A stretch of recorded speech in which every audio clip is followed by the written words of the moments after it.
My name is Daniel Hayes, Sergeant First Class, U.S. Army. Retired, though that word never quite fit right. Retired implies rest. I haven't rested in 23 years.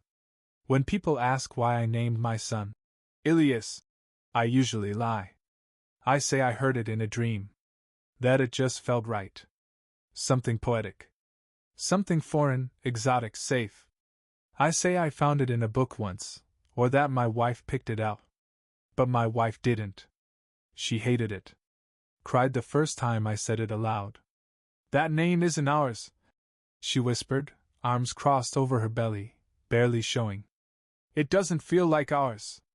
It wasn't. The truth is, I named my son after the man I killed in Kandahar province.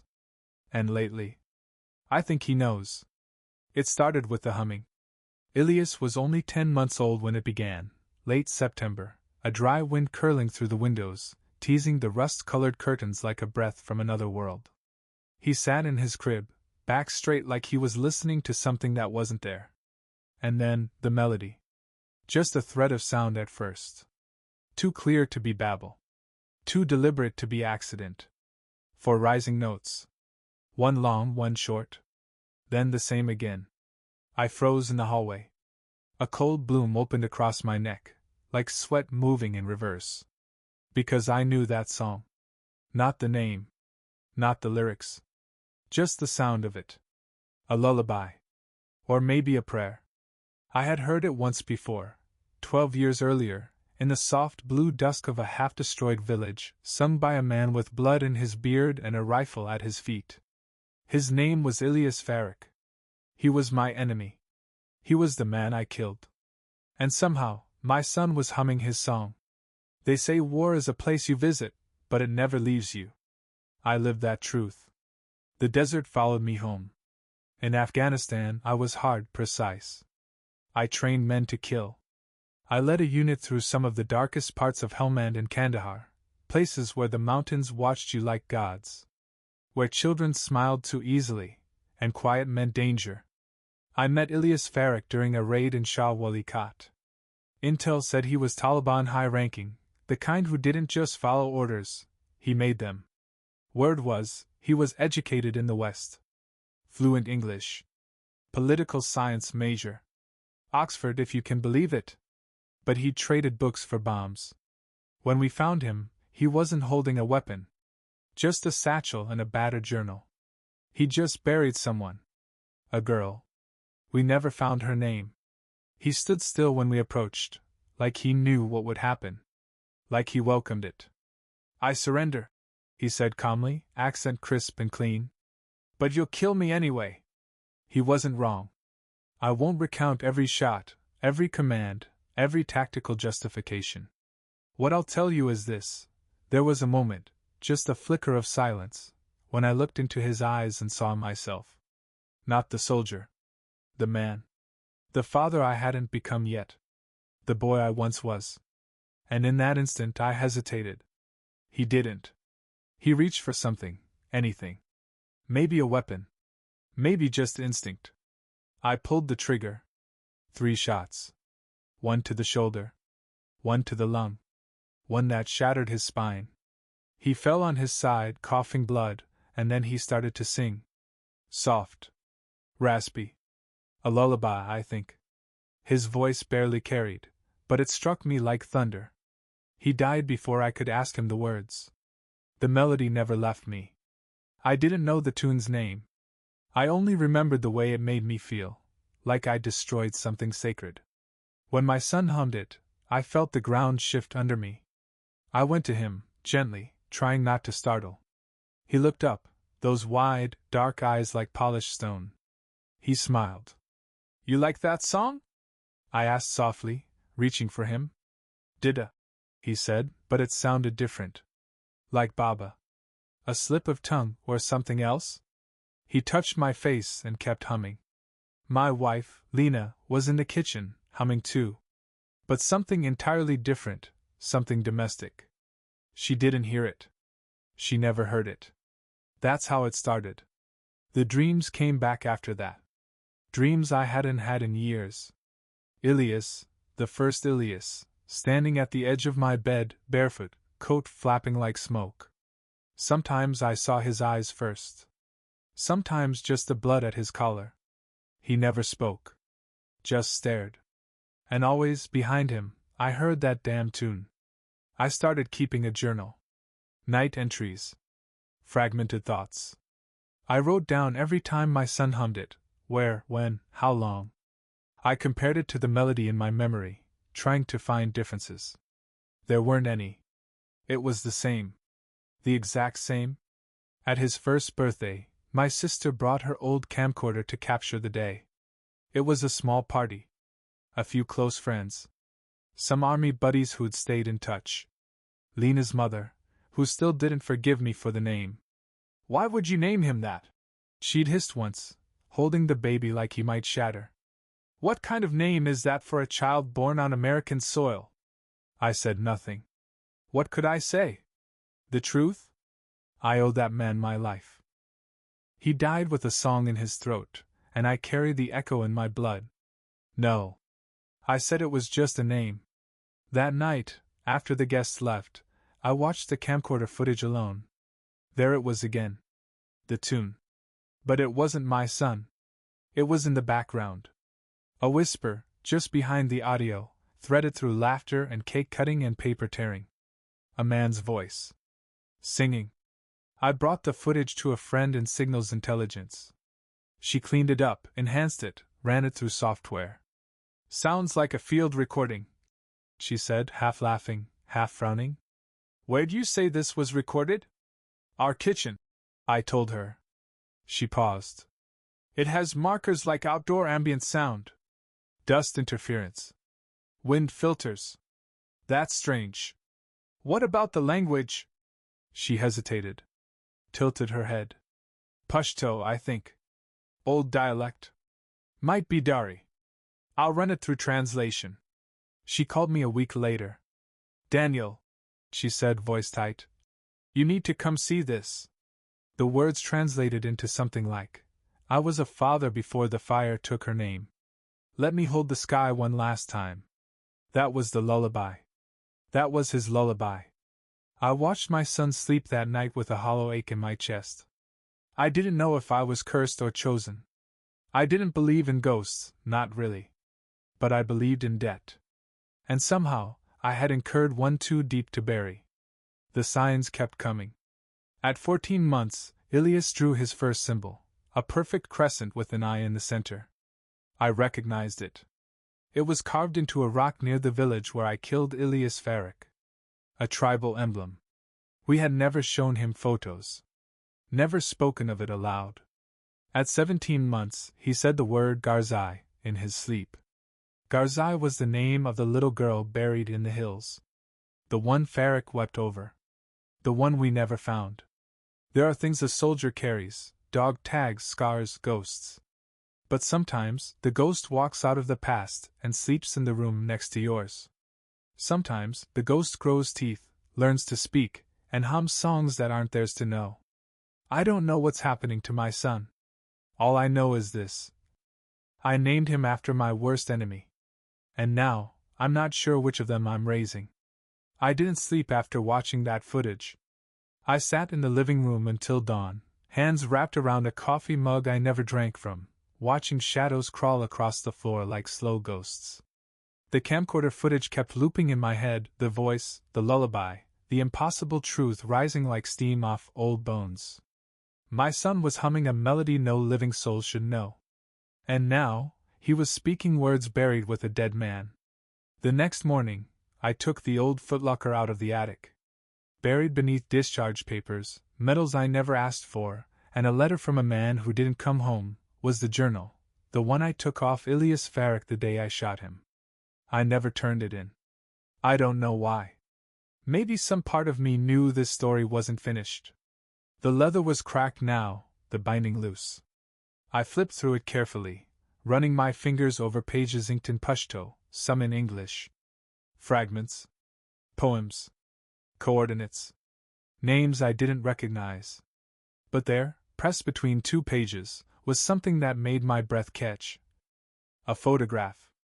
A little girl with a ribbon in her hair. smiling. In the corner, in careful writing, Garzai Spring.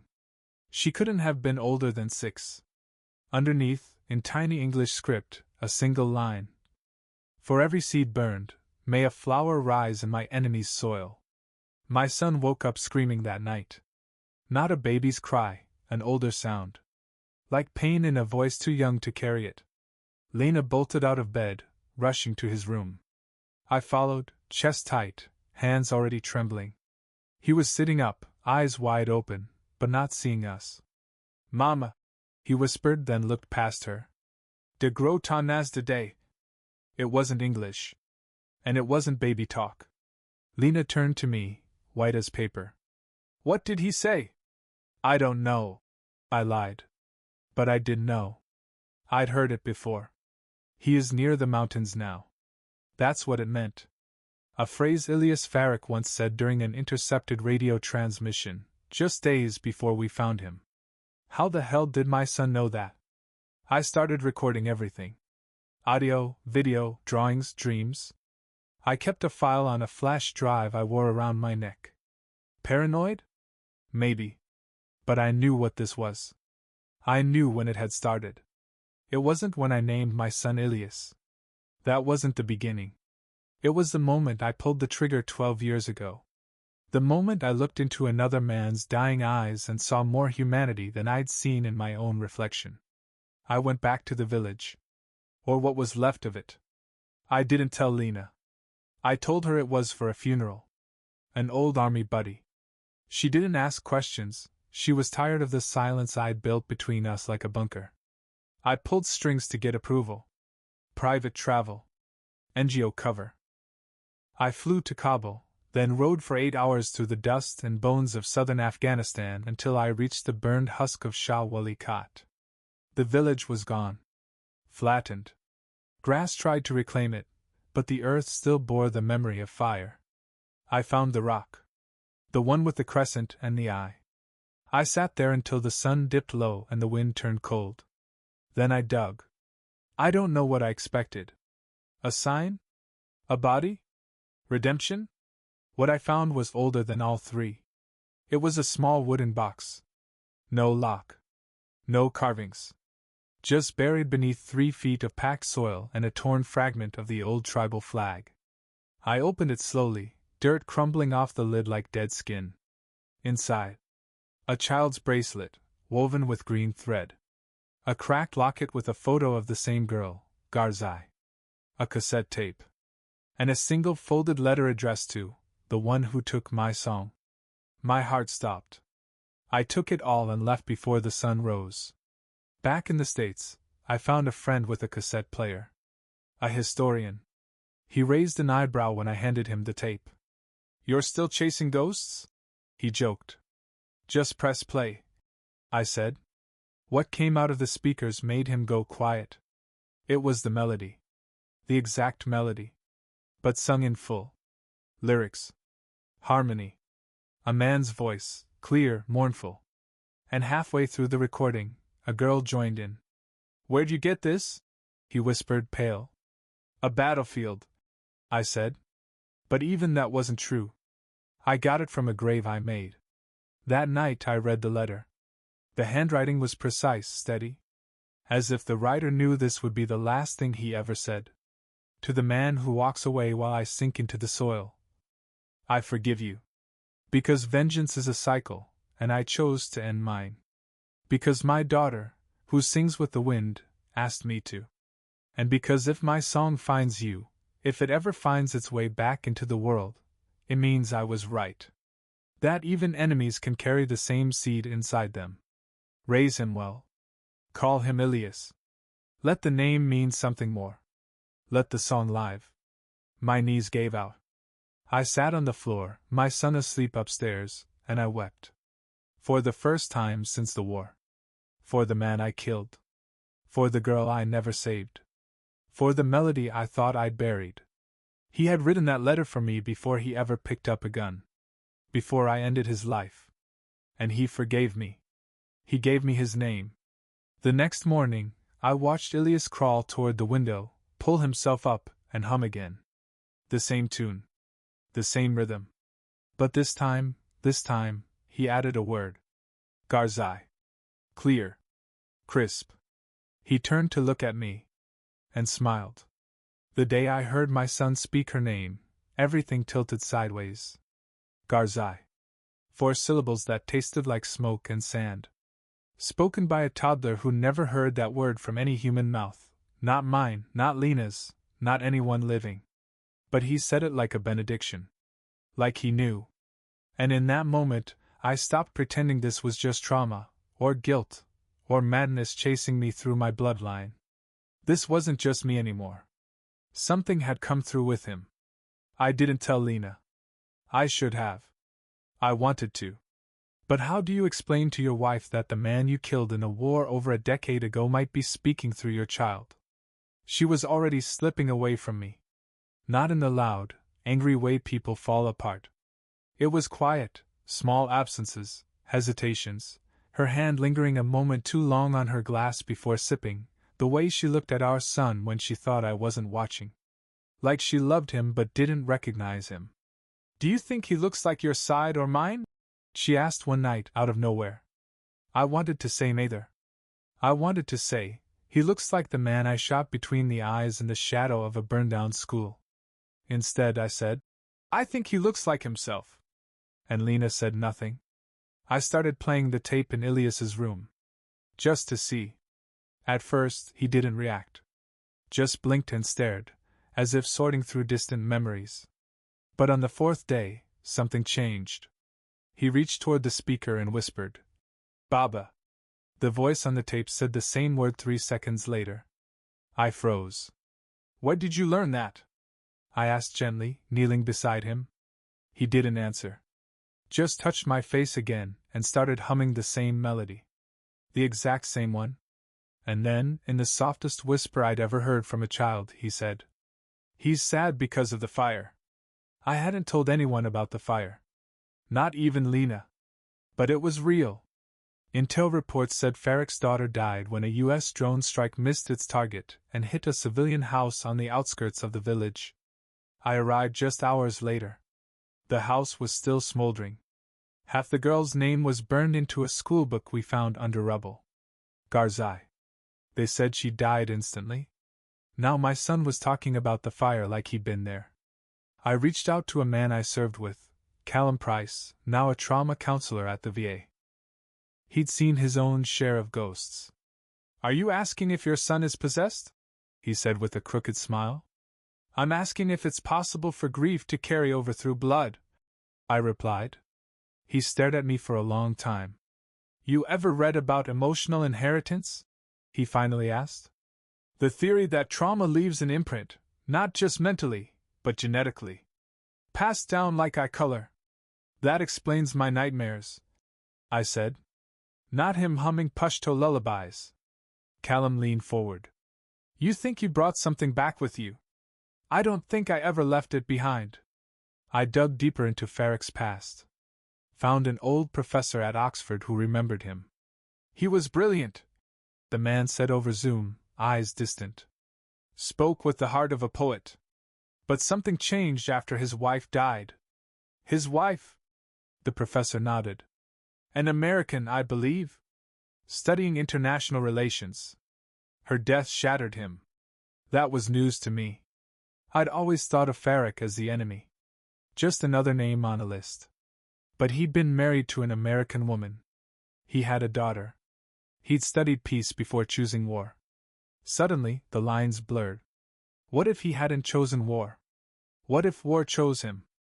Back home, Ilias started having waking trances. He'd stop mid-play, eyes glassing over, and hum. Not just fragments anymore, full verses. He'd hum as if recalling something half-remembered, a dream slipping through his fingers. I recorded every episode. Kept timestamps. Played the tape afterward. The sequences matched.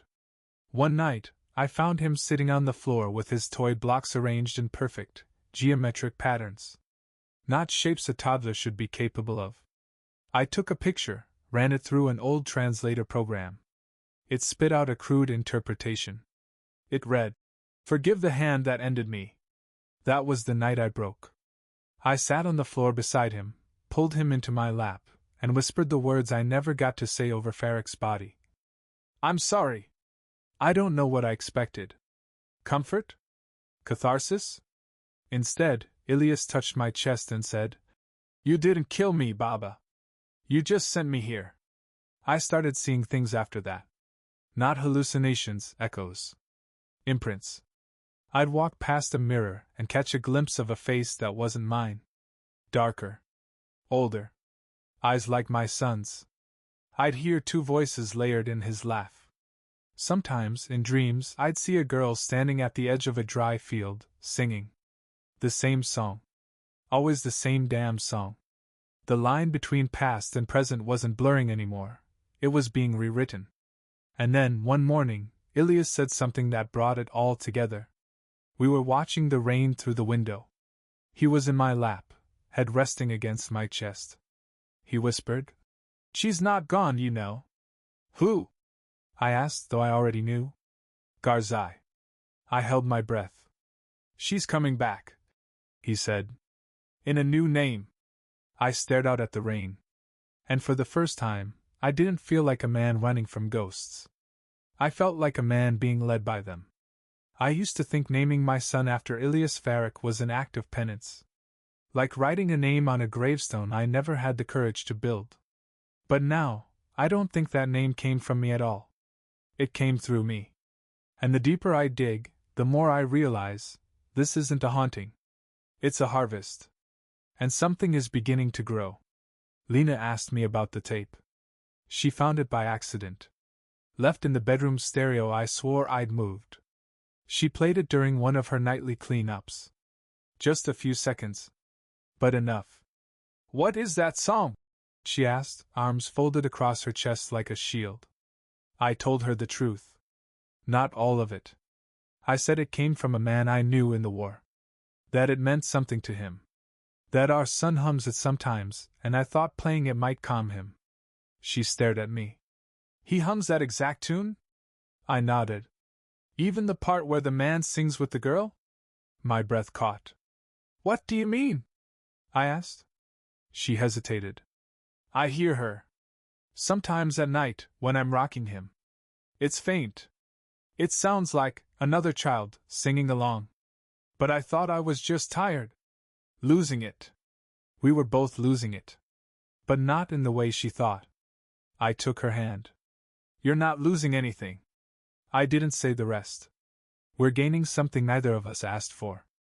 That night, I watched old combat footage. My unit had body cams. Some were never reviewed, too raw, too painful. But I had access to the archives. I'd avoided them for years. Now I needed to know. I needed to see how I killed Ilias Farrick. The video flickered to life. My voice barked orders through static. Gunfire. Screaming. A rush down an alleyway. A man with raised hands, a satchel at his side. I surrender! He shouts. And then, the moment. He looks straight at the camera, straight at me. His eyes are calm. And in the instant before I fire, he whispers something. I slowed it down. Replayed it 20 times. The audio was mangled, but I isolated the phrase. And when I translated it, my stomach turned to stone. She'll find her way back. The next morning, I walked into Ilias's room and found him coloring. Not scribbling, drawing. Detailed. With purpose. Circles. Eyes. Figures holding hands. In the corner, a girl with a red ribbon in her hair, standing beside a boy in uniform. Me. He'd drawn me. And beside me, the girl I never buried. Who is this? I asked gently. He looked up with a soft smile. My sister. I stared at the picture, blood roaring in my ears. She sings better than me, he said. I couldn't ignore it anymore. I couldn't dismiss it as coincidence or grief or fantasy. This wasn't just about Ilias Farrick. This was about his daughter.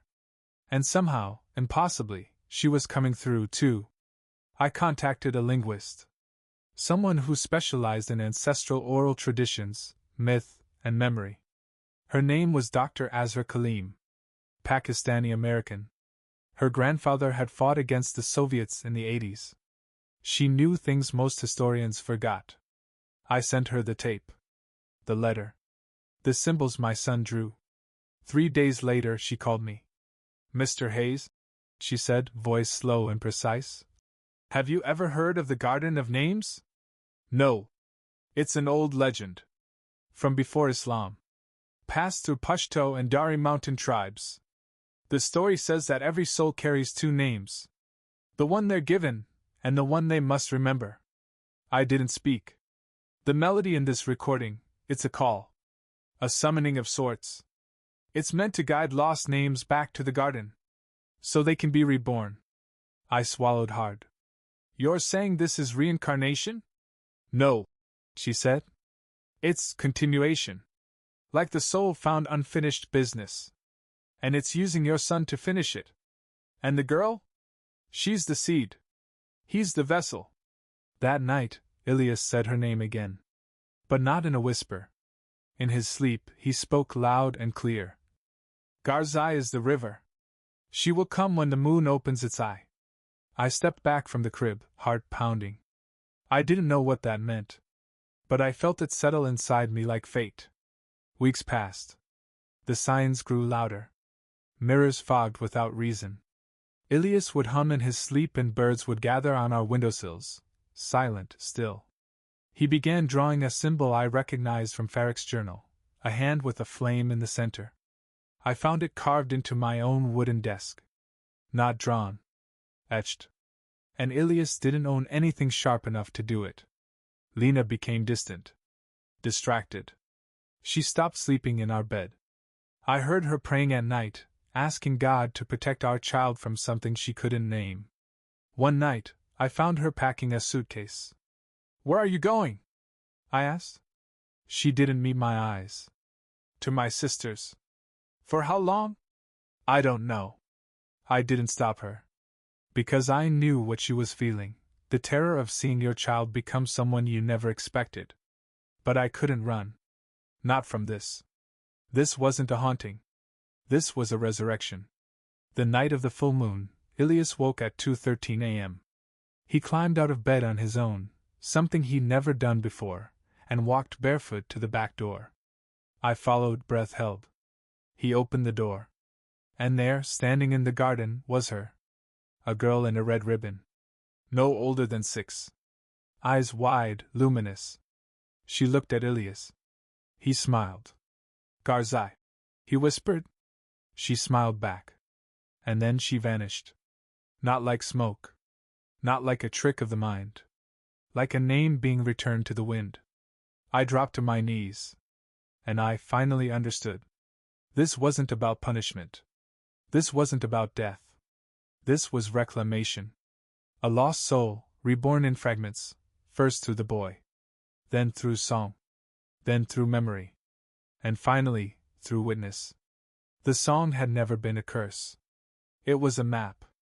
And I had followed it, unknowingly, back to the place where violence tried to bury something sacred. As dawn broke, I sat in the grass, holding my son in my arms. He looked up at me and said, "We're almost done, Baba." "Done with what?" "Finding all the names." And I wept. Because now I knew. There was more than one. After that night, after I saw her, something inside me broke loose. Or maybe healed. I don't know. I never believed in spirits. I never prayed to anything but silence. But there she stood, Garzai, whole and perfect, in the garden that grew where nothing had taken root for years.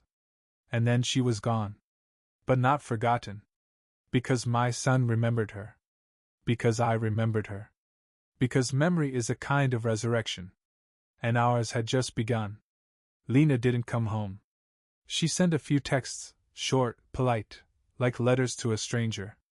"I just need some time. Don't bring him to me yet. Please, Daniel. Just let me breathe." I did. I let her breathe because I couldn't. Because everything around me was thick with echoes and unfinished songs. Ilias didn't ask for her. He didn't ask for much of anything anymore. He spent hours in silence, building strange towers from blocks and bones of twigs, lining them in rows that mimicked something. A language? A map?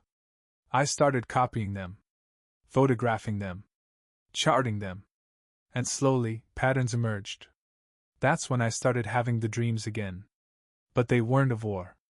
They were of before. Not my childhood. Not my past. Someone else's. I dreamed of a young man kneeling before a small shrine in a stone house. A girl laughing by a river. A song echoing down a dry canyon as prayers whispered through cracked windows. And then, always, fire. And I would wake, gasping, my hands curled as if clutching a rifle I hadn't held in years. But it wasn't a weapon I held. It was a ribbon. Red. Tattered. Still warm. I sent the photos of Ilyas's tower arrangements to Dr. Kaleem. She responded within the hour. "You're not going to believe this." She asked me to meet her in person. I drove 6 hours across state lines. Found her office tucked in a corner of a university archive building that smelled like dust and thunder. She spread the photos across a long oak table and pointed. "These," she said, tapping the patterns, "these aren't random. They match the layout of Burin's Pass, an ancient village settlement that was destroyed in the 16th century. I stared. "You're telling me my toddler is recreating an ancient village from memory?" "No. I'm telling you he's recreating his own memory. The way it was. Before the fire. Before it was taken." She paused. "And he's doing it with precision no historians ever managed." I asked her about the dreams. About the ribbon. About her. Dr. Kaleem was quiet for a long moment. Then she leaned in. "You're bonded," she said. "Not just through the child. Through the act." "What act?" She met my eyes. "You took his life. But you kept his name. That kind of transference, it's older than language. It's invocation." I swallowed hard. "So I'm what? A vessel?" "No," she said softly. "You're a bridge." I returned home to find a letter taped to my front door. No return address. Just a single line in calligraphy I'd seen once before, in Farrick's journal. "The river remembers even the stones that tried to dam it." Inside the envelope was a photo, grainy, black and white, clearly old. A soldier from the late 1940s. Uniform unrecognizable. Standing in front of a crumbling wall with the crescent eye symbol chalked behind him. He looked exactly like me. Same eyes. Same jaw. Same scar above the eyebrow. I flipped it over. On the back, handwritten. "Kandahar, 1947, Daniel Hayes Sr." That couldn't be. My grandfather's name was Walter Hayes. He never served overseas. Except, he did. In World War II. In intelligence. And when I pulled up his old records, something didn't add up. An alias. Used between 1946 to 48. Daniel Hayes. I dug deeper. It took weeks. But eventually I found a box of his personal effects, misfiled in a private family archive. Letters, photos, and one translated document written in shaky Pashto. A peace treaty. Signed between local tribes and an unnamed Western intermediary. The witness signature? Ilyas Farrick. My blood turned to ash. This wasn't just about me killing a man in a village I didn't belong to. This was about something far older. Our names had crossed before. I started to believe in something I still don't have words for. A looping. A tether. Not reincarnation, recurrence. The same souls meeting over and over, reshuffling roles. One life takes. Another gives. One burns. Another rebuilds. I went back to the garden where I'd seen her, Garzai. Ilyas followed without prompting. He walked straight to the center of the yard and began humming. This time, not just the tune, but new words. Ones I'd never heard before. I recorded it, translated it, and read the lyrics out loud to myself in the dark. "When the soil forgets, the name remembers. When the child cries, the river answers. When the blood returns, the fire will not burn." My son looked up at me. "She wants a name," he said. Who does? She's waiting. And I understood. Garzai wasn't just coming through in pieces. She was coming back. But not as a memory. As someone new. I sat with Lena that weekend. Drove to her sister's. Asked her to meet me at a park. Neutral ground. I told her everything. Not to convince her. To prepare her. Because the child we'd raised wasn't just ours. He was the vessel for something ancient. And he wasn't finished. She stared at me for a long time, hands trembling in her lap. Then she said, I'm pregnant. I didn't breathe for a long moment. When? I asked. 10 weeks. My chest constricted. I did the math. The same night I saw Garzai in the garden. The same night Ilias said, she's coming back in a new name. I don't know what this is. I don't know how it ends. But I know one thing. Some names don't die. Some bloodlines are just maps. And some children come to finish the songs their fathers couldn't bear to sing. They say every child is a new beginning. A chance to rewrite the script. But what happens when the new beginning isn't new at all? Just the continuation of a story the world tried to forget? Lena sat across from me in the doctor's office, eyes glassed over, hand resting protectively on the small swell of her stomach. She didn't look at me. Not really. She hadn't, not since I told her everything. Everything about Ilias. About the song. The drawing. The girl in the garden. The photograph. The bloodline. She hadn't called me crazy. She hadn't walked away. But something inside her had pulled back. Like a shoreline retreating just before the wave crashes. The ultrasound tech smiled, oblivious to everything between us. Heartbeat looks good, she said brightly, pressing the wand deeper into Lena's skin. Strong and steady. Like a drum. And then, beneath the soft swish of the machine's pulse rhythm, something else emerged. A hum. A melody. Faint. But real. I locked eyes with Lena. She'd heard it too. That night, I played the original tape again. The recording of Ilias Farik and his daughter, Garzai. I turned the volume low. Sat in the dark beside the stereo. And I heard it. The same hum. Layered beneath the father's voice, almost imperceptible. A second presence. Female. Childlike. Not an echo. Not background. A harmony. It had always been there. I just hadn't been ready to hear her. Lena moved back in a week later. We didn't speak much at first. We coexisted. She stayed in the guest room. I stayed in ours. Ilias slept between us sometimes, when he'd wake up with sweat slicked across his chest, hands clenched like he was grasping something just out of reach. Once, I found him sleepwalking. He'd arranged candles from the kitchen in a wide circle on the floor. And in the center, he'd placed a drawing. A girl. Same ribbon. Same eyes. And beneath the picture, one word scribbled in a shaky hand that didn't match his motor skills. Aisha. I showed the name to Dr. Kaleem. She went quiet. Aisha, she said, tracing the letters. Not a name from Farik's records. No. But it's a common regional name.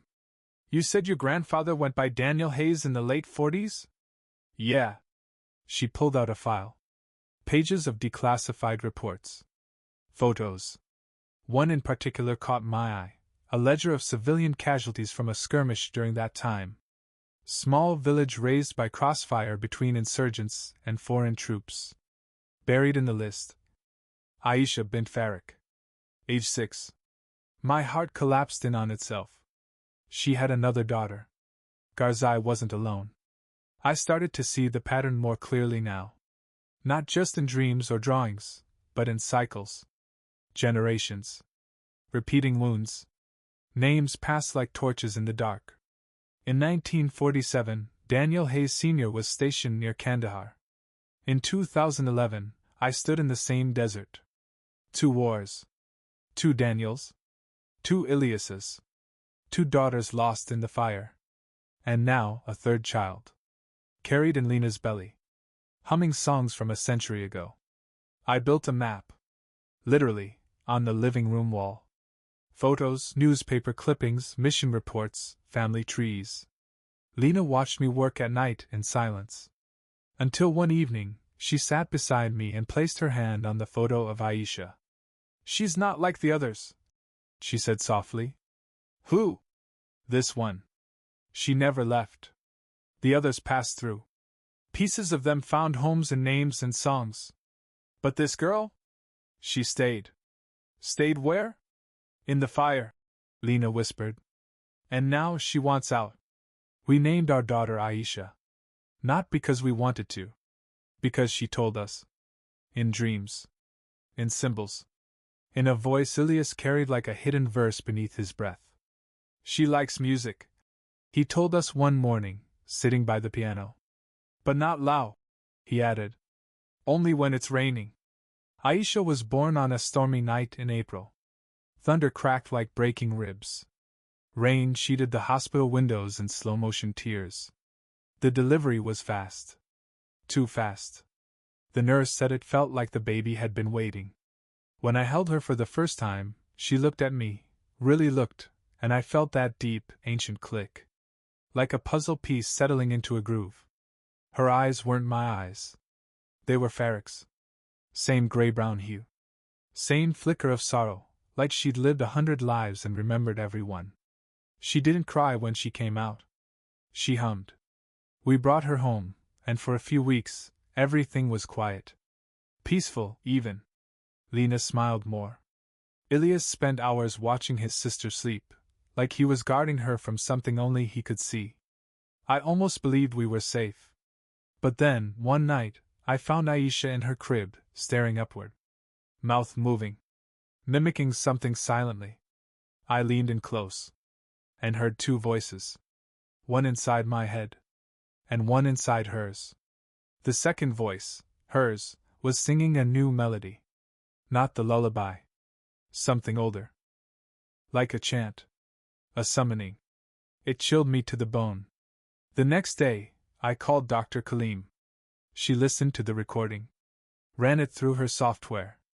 "It's a calling," she said. "A reclamation chant. The kind used by ancient tribes when they believed a soul had been trapped, caught between realms. Trapped? In fire. In grief. In vengeance." She paused. "This girl, she was never reincarnated. She was buried. Forgotten. Even her name erased from record. But now she's finding her way out. Through my daughter." "No," Kaleem said. "As your daughter." And just like that I understood. I had named my son after my worst enemy. But my daughter? I named her after his grief. This wasn't about war anymore. It wasn't about guns or battles or foreign soil. It was about memory. The kind that roots itself deep. The kind that doesn't die when the body does. The kind that waits. And sings. I don't know what's coming next. But I know this. We are not just parents. We are keepers. Of songs. Of stories. Of lives left unfinished. And the blood that runs in our children's veins? It carries history. And history never forgets. The day Aisha turned 6 months old, the air in our house changed. Not metaphorically. Not emotionally. Literally. The temperature dropped by almost 10 degrees. The wind outside stopped. Dead still. The birds that usually gathered on the garden fence each morning, gone. The air itself felt thicker, like breathing through water. It lasted only 12 minutes. And then everything returned to normal. Except us. Because we knew what that moment was. It was her arrival. Not as an echo. Not as a whisper. As presence. It started with Aisha's reflection. She sat in her bouncer, gurgling like any other baby. But when Lena picked her up and walked past the hallway mirror, she screamed. "Aisha!" A shrill, guttural wail we had never heard from her before. Her body arched back like she was being pulled by something invisible. Lena dropped the rattle. And the mirror shattered. Not cracked. Not broke. Exploded. Glass flew 6 feet across the room, embedding in the drywall. No injuries. Just noise. Shock. And that wail, still echoing in my ears. I gathered the pieces in silence. Every shard. Every splinter. And when I laid them out on the table, carefully, methodically, I saw something that should not have been there. Etched into the backing of the largest piece, in soft, white scratch marks. Where is my brother? Ilias was at school. I didn't tell Lena. I started watching her closely after that. Aisha. Tracking her eye movements. Her sounds. The way she would stop and stare, at corners, at windows, at nothing. Sometimes I'd catch her mouthing silent words. I recorded her. Then I ran the footage through lip-reading software, just to be sure. The phrase she was mouthing, over and over? Don't bury me again. Lena found my notes. She didn't yell. She just looked at me, eyes rimmed with the kind of fear people reserve for strangers holding knives. You're documenting her like she's not ours, she said. I didn't have an answer for that. Because she was ours. And she wasn't. One night, Ilias came into our room. He wasn't sleepwalking. He was awake. Calm. Focused. She's not mad at you, he said. I looked up from my journal. Who? He pointed toward the nursery. She just doesn't want to forget again. The next morning, I found a box on our front porch. No postage. No label. No return address. Inside. A rusted key. A small, charred doll's head. A burned photograph, unrecognizable, except for the corner, where a child's hand held a red ribbon. And a single note, handwritten in faded ink. The fire was not the end. It was the interruption. I showed the contents to Dr. Kaleem. She went pale when she saw the key. I've seen this before, she whispered. In a museum collection in Kabul. Tribal archives. This key belongs to a sanctuary. A place where they kept sacred names, names of the dead. Names not meant to be spoken unless summoned. What kind of place? She looked up at me. A memory vault. That night, Aisha laughed for the first time. Not a baby giggle. Not a coo. A full laugh. Too loud. Too old. Like it belonged to someone who'd lived through fire and come out singing. Lena stood frozen in the doorway. She shouldn't laugh like that, she whispered. It's not hers. I began researching the sanctuary. Buried mentions in travel logs. Old folklore. A temple in the cliffs outside Kandahar, long destroyed, but once said to hold the scroll of broken names. A scroll that allowed the living to call back the lost, those taken violently, whose names had been severed before their time. Legend said anyone who read from it became tethered. Part of the cycle. Forever. That's what this was. Aisha didn't just remember. She was trying to complete something. A memory interrupted by fire. A lullaby swallowed in smoke. A name never spoken again, until now. And then came the garden dream. Not mine. Lena's. She woke up sobbing, her hands trembling. She was there. She gasped. Who? Aisha. But not like now. Older. Maybe 10. She was digging in the garden with Ilias. And they were singing together. I held her close. It's just a dream. She shook her head. No. It was a message. She looked up at me. We need to bury something. We dug where the girl had first appeared, 6 months ago, in the center of our yard. At precisely midnight. Ilias stood beside us, silent. Watching. We dug until the shovel hit metal. An old tin box. Inside. A melted bracelet. A lock of blackened hair. A ribbon, red scorched at one end. A crumpled page with only 2 words legible. Forgive him. We reburied it. Placed the shards of mirror atop it. And Ilias whispered something in Pashto I didn't teach him. Dr. Kaleem later translated it for me. Let what was broken be whole again. After that night, Aisha began sleeping soundly. No more staring. No more voices. No more chants. She was just our daughter again. But I know better. I know what peace looks like when it's temporary. This isn't over. This is intermission. Because names like Farrick and Hayes aren't just coincidences. They're threads in a pattern older than war. And patterns return. There's a story in my family. One they only whispered when they were drunk or dying. About a man who changed his name to escape something that followed him out of the desert. I used to think it was a lie. Now I think it was a warning. After we buried the box in the garden, things calmed, for a while. Aisha slept. Ilyas stopped drawing the fire. Lena started looking me in the eye again. We tried pretending we were a normal family. For about 5 weeks. And then, the past knocked. Literally. A man showed up at our door. Mid-60s. Afghan. Sharp suit, quiet presence. Eyes like dried ash. He introduced himself only as Farid. He handed me an envelope and said, "I've been waiting to give this to the son of the sun." That's all he said. Then he left. No car. No trace. Just dust in the wind. Inside the envelope. A letter. A photo. And a map. The letter was written in delicate Pashto, but the last few lines were in English. If you are reading this, the circle is closing. There were once 3 men who wore the same face. One called Peace. One called Fire. One must decide which name to carry forward. The vault still waits for you, Daniel. As it waited for your father. As it waited for his. I dropped the paper. Not because of the words. Because of the photo. It showed 3 men. All identical. Standing in different eras, same face. Same scar. Same eyes.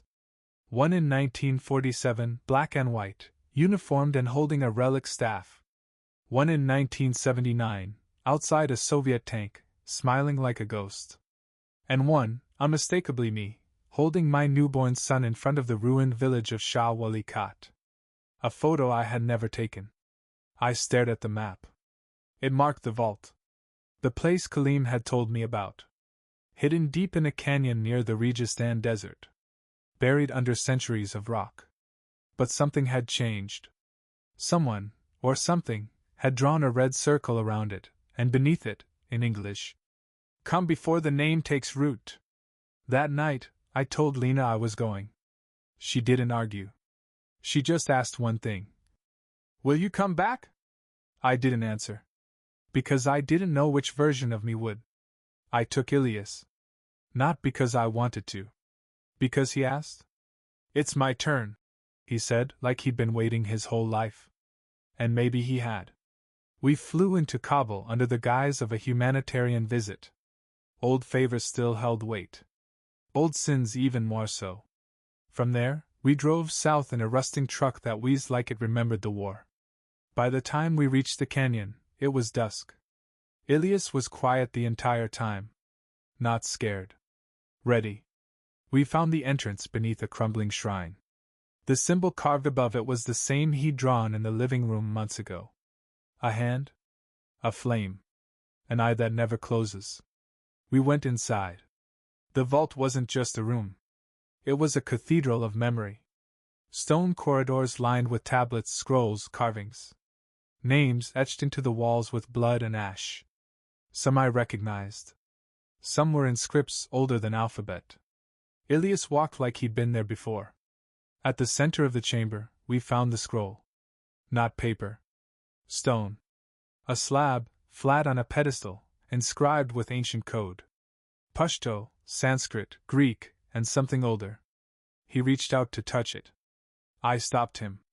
"It's not meant for children." He looked up. "It's not meant for adults either." Then he touched it. And the chamber woke up. A wind whipped through the vault. Torches ignited. The slab glowed. And a figure emerged from the far wall. Not flesh. Not smoke. Something between. A man. My face. But older. More tired. More knowing. He stepped forward. "You've come farther than the last," he said. I couldn't breathe. "You're not me." "No," he said. You're me. The latest link. The latest fracture. And the last one who gets to choose. The vault shifted. Walls turned into windows. And through them, I saw every life before mine.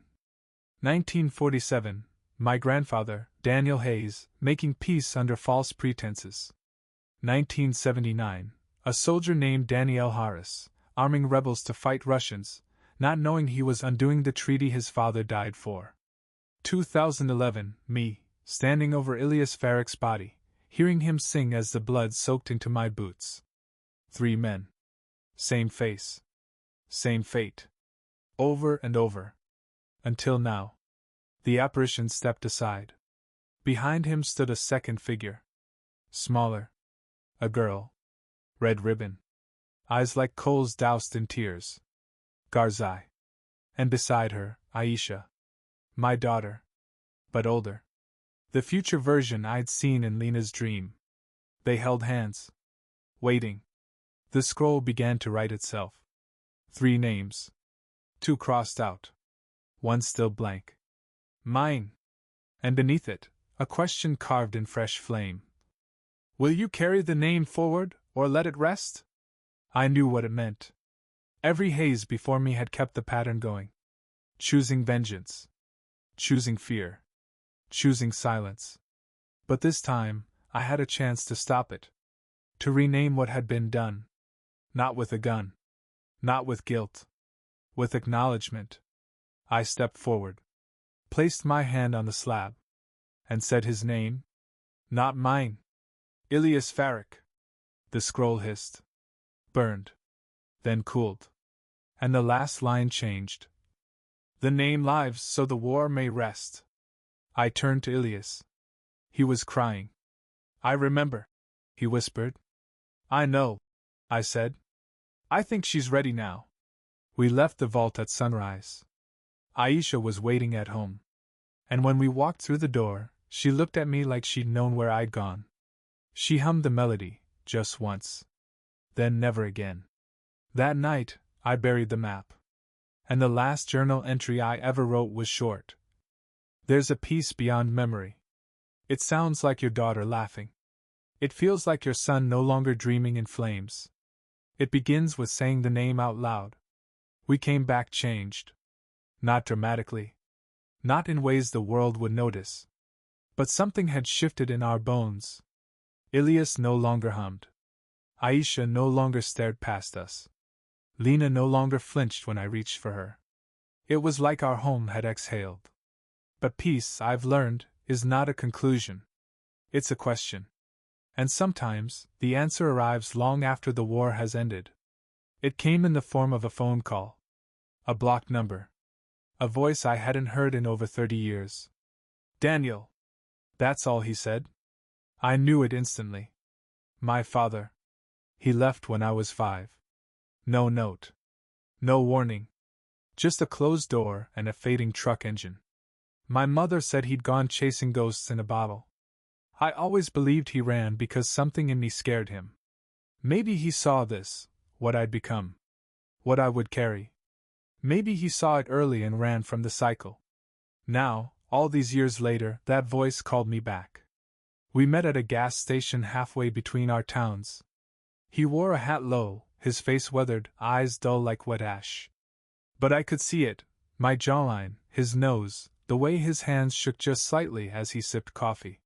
He stared at me for a long time, like I was some old ruin he'd once lived in. I heard about what happened, he said. What part? I asked. All of it. We didn't talk much. Just sat there, breathing the same air for the first time in decades. Then he reached into his coat and pulled out an envelope. This belongs to you. I opened it slowly. Inside, a photograph of a child. A letter in crumpled cursive. And a dog tag. My name.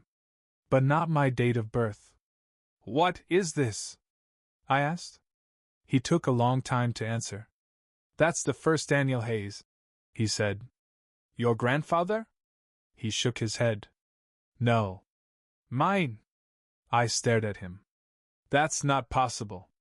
He looked at me, finally, directly. There's a reason the names repeat, son. Your grandfather wasn't my real father. He was the one who took me in, after the war. He paused.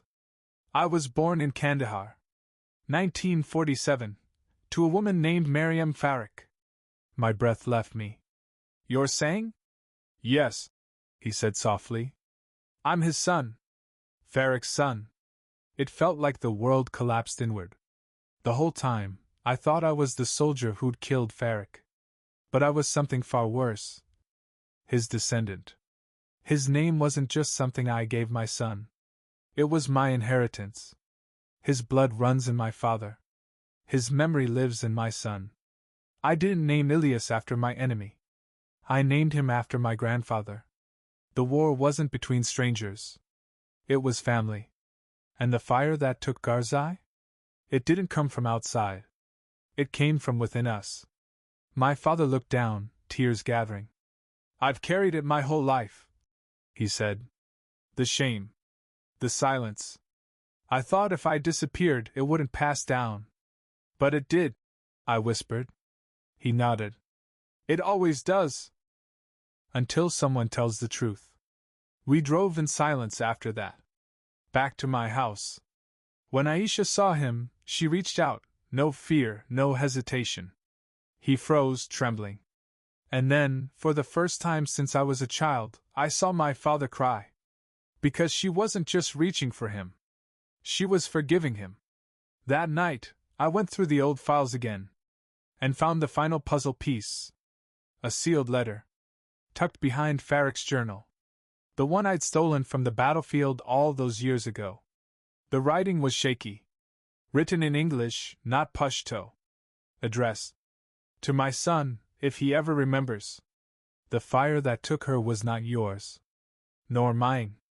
But it will burn forever if we do not name it. My name was taken from me. Let yours be chosen. If you are reading this, know that I loved you. Even if I never met you. I gave your name to the wind, so it could find you. And it did. Ilyas Farik. I showed the letter to Ilyas. He read it out loud. Slowly. Then he turned to me and said, We can stop now. Stop what? Digging. Running. Waking up scared. It was over. The circle had closed. And the only thing left now was to let it rest. I planted a tree in the garden where we buried the relics.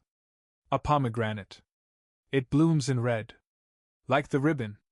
Like the fire. Like the blood that connected us all. And under it, we buried the journal. The scroll. The old name. And when we sealed the ground, Aisha said her first full sentence. Clear. Steady. The war is gone. And I believed her. There are stories we pass down like heirlooms. Tales carved from truth, softened by time, repackaged as lessons. But this one, the one I'm writing now, was never meant to be passed down. It was meant to be buried. But some names don't stay in the ground. I'm writing this from the same chair where I first held my son. Where I first whispered Ilyas into his ear and hoped the name would feel like redemption. I didn't know then that I wasn't naming him after a man I killed. I was naming him after the man who gave me life. My enemy.